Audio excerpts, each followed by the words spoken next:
வணக்கம் பானு. தமிழ்நாட்டில் கோடை மழையானது தீவிரமடைந்திருக்கக்கூடிய நிலையில் கடந்த சில நாட்களாகவே தமிழகத்தின் பல்வேறு மாவட்டங்களில் மிக கனமழையானது பொழிந்து வருகிறது. இந்த நிலையில் தமிழ்நாட்டில் கோடை மழை பல்வேறு மாவட்டங்களுக்கு மழை எச்சரிக்கை விடுக்கப்பட்டுள்ளதை தொடர்ந்து என்னென்ன மாதிரியான நடவடிக்கைகள் எடுக்கப்பட்டுள்ளது என்பது தொடர்பான விவரங்களை தற்பொழுது பேரிடர் மேலாண்மை துறையானது வெளியிட்டிருக்கிறது. மேலும் தமிழ்நாட்டில் கனமழையின் காரணமாக கடந்த 16ஆம் தேதி முதல் 22ஆம் தேதி வரையில் மொத்தமாகவே 15 பேர் இடி மின்னல் தாக்கி அதே போல சுவர் இடிந்து உயிரிழந்திருக்கின்றனர். மேலும் கனமழையின் காரணமாக கடந்த 24 மணி நேரத்தில் 13 கால்நடைகள் இறப்புகள் ஏற்பட்டுள்ளதோடு குடிசை வீடுகளும் சேதமடைந்திருக்கின்றன. ஈரோடு மாவட்டத்தை பொறுத்தவரையில் நிவாரண முகாமில் தங்கி வைக்கப்பட்டுள்ள நபர்கள் தற்பொழுது இன்று காலையில் வீடு திரும்பியிருப்பதாக தகவலானது கிடைத்திருக்கிறது. மேலும் நெற்பயிர், சோளம், பருப்பு, எள்ளு, கடலை உள்ளிட்ட வேளாண் பயிர்கள் மழையில் 4385.40 ஹெக்டேர் பரப்பிலான அந்த பயிர்கள் மழையில் நீரில் மூழ்கி சேதமடைந்திருப்பதாக பேரிடர் மேலாண்மை துறையானது தெரிவித்திருக்கிறது. மேலும் கடந்த ஒரு மாத காலமாகவே பல்வேறு மாவட்டங்களில் வெப்பம் இயல்பை விட மிகவும் கூடுதலாக 100 டிகிரியை தாண்டி காணப்பட்ட நிலையில் கடந்த ஒரு வார காலமாக தமிழ்நாட்டில் பரவலாகவே மழை பெய்து வருகிறது. மேலும் நேற்று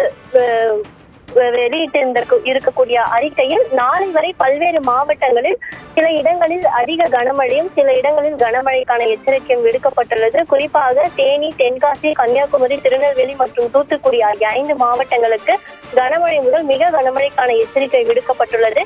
அதே போல 7 மாவட்டங்களுக்கு கனமழைக்கான எச்சரிக்கையானது நாளை விடுக்கப்பட்டுள்ளது. குறிப்பாக தமிழ்நாடு பேரிடர் மேலாண்மை துறையை பொறுத்த வரையில் மீனவர்களுக்கான எச்சரிக்கையும் அவர்களுக்கு தேவையான எச்சரிக்கையும் அந்த வழிகாட்டு நெறிமுறைகளையும் வெளியிட்டிருக்கிறது. இந்த நிலையில் கனமழைக்கான எச்சரிக்கை 5 மாவட்டங்களுக்கு நாளை விடுக்கப்பட்டுள்ள நிலையில் அதற்கான முன்னெச்சரிக்கை நடவடிக்கைகள் என்னெல்லாம் மேற்கொள்ளப்பட்டிருக்கிறது என்பது தொடர்பாக பேரிடர் மேலாண்மை துறையானது அறிவிப்பை வெளியிட்டிருக்கிறது. மேலும் கனமழை எச்சரிக்கை வரப்பெற்றுள்ள நிலையில் பேரிடர் சூழலை திறம்பட கையாளுவதற்கு தேவையான அனைத்து வழிகாட்டு நெறிமுறைகளும் வெளியிடப்பட்டிருக்கிறது. குறிப்பாக மேற்கு தொடர்ச்சி மலைப்பகுதிகளில் உள்ள சுற்றுலா தலங்களில் அடுத்த 3 நாட்களுக்கு கனமழை பெய்யும் என்பதால் வெள்ளம் ஏற்பட வாய்ப்பு இருப்பதால் பொதுமக்கள் சுற்றுலா பயணிகள் பாதுகாப்பாக இருப்பதற்காக அறிவுறுத்தப்பட்டிருக்கிறது.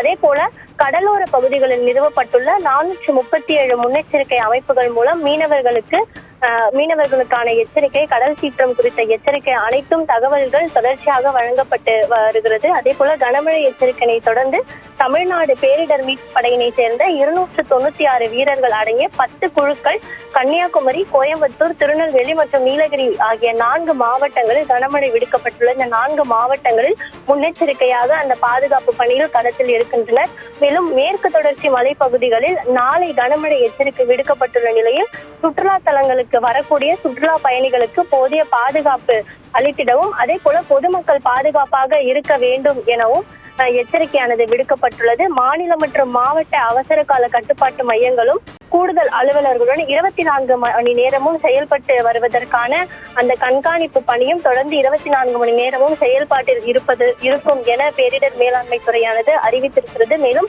அந்தந்த மாவட்ட ஆட்சியர்களும் தொடர்ந்து மாவட்டங்களில் இருக்கக்கூடிய என்னென்ன பிரச்சனைகள் வருகிறது, மழையினால் என்னென்ன பாதிப்புகள் வருகிறது என்பதை தொடர்ந்து கண்காணிப்பதற்காக பல்வேறு தீவிர மழைக்கான முன்னெச்சரிக்கைகளை பேரிடர் மேலாண்மை துறை எடுத்திருக்கிறது. பானு.